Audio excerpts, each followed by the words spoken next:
kind of over and over again. You learn something, and then something in life distracts you, takes you away, and then you have to relearn these things again a decade later. But they are, one, being interrupted, and two, your critical, judgmental mind. So for me, I'm living in a situation here on a piece of land with a lot of kids, and it's very easy, if I don't feel like it, to just not write anything and not compose anything because there's so much interruption going on pretty much 16 hours a day. So I have decided to try this out. What I do is I already have a morning meditation practice that I've been doing for a year.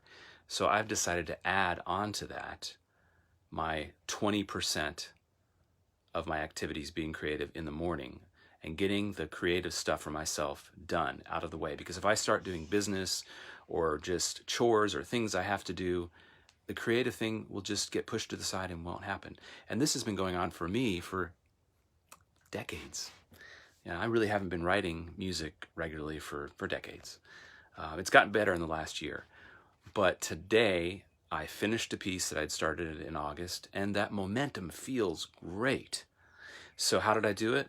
Well, I've got this Airstream trailer that we purchased almost 6 years ago for the specific purpose of doing that. So whether I feel like it or not, am going in here to do my meditation practice, and immediately after the meditation, I go right into creative mode. No kids are in here. I'm not being interrupted. So the second thing is the judgmental mind. A lot of times I sit down to write and my mind is like, that sucks. That's not melodic. It sounds horrible, etc. I mean, my mind. And the meditation practice has helped me have some distance from that default mode is what they call it.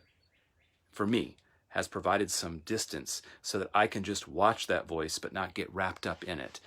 And so today when I was working on this piece of music, I hit a couple roadblocks where I didn't know what to write next.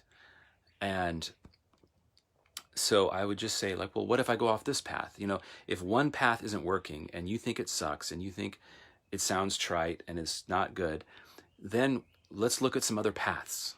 And that's what I do. I start looking at other paths, like, and explore other notes, other harmonies. Just ask the question, what if? And just follow a path. And if it doesn't work, no big deal. Go back, start over, start a new path. So I was able to get myself out of a sort of a writing block in this piece this morning by doing that, just exploring some other paths. And another way I do it is just write one phrase or write one page, as writers say. Even if it's bad, just get it done. Write one page or write 5 minutes, whatever you need to do every day. Because usually if you make it past that 5 minutes, just the momentum, usually at the end of that 5 minutes, you're going to want to write 10 minutes and 15 minutes. And that's how I feel after finishing this piece of music right here. Finish this piece, and my thoughts are flowing with all kinds of new ideas that I want to explore.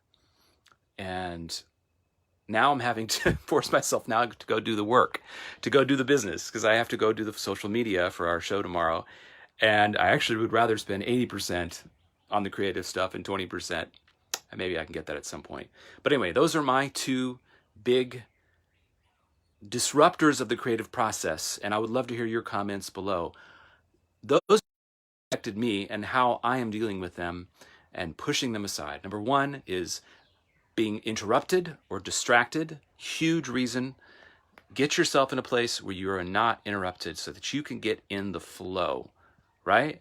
Number two is, what do you do with the critical mind that judges everything? Yes, that's a tool to have, but you got to stand away you got to stand away from that judgmental mind and go, what are some other paths I can explore? And thank you very much for being there for me, critical mind, and judging and saying this sounds like crap.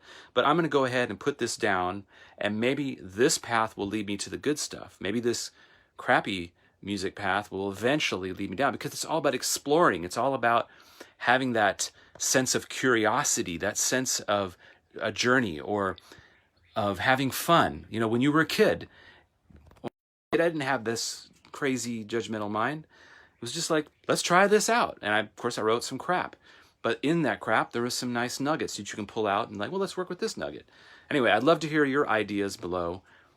And yeah, join me on this. Share the video. Come see us at our live show on Tuesdays at 7:30, live.stringsattached.org. And give me some comments below. And share the and come to our show. And I hope everybody's doing great out there. I know there's varying levels of craziness. Some of us are just using to go deep and be creative. Others are more having to deal with survival mode. So my heart goes out to you. If there's anything I can do to help on my end, just reach out to me. Or, as Karen likes to say, if there's anything that Karen and I can do, you let us know. And people keep coming on this broadcast. So,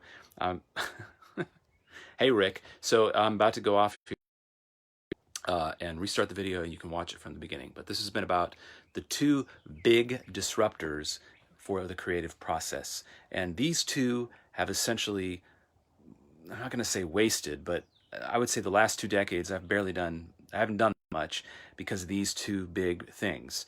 And you know, you could just let your whole life go by. If it's important to you to create music, if it feels good to you, if you feel happier creating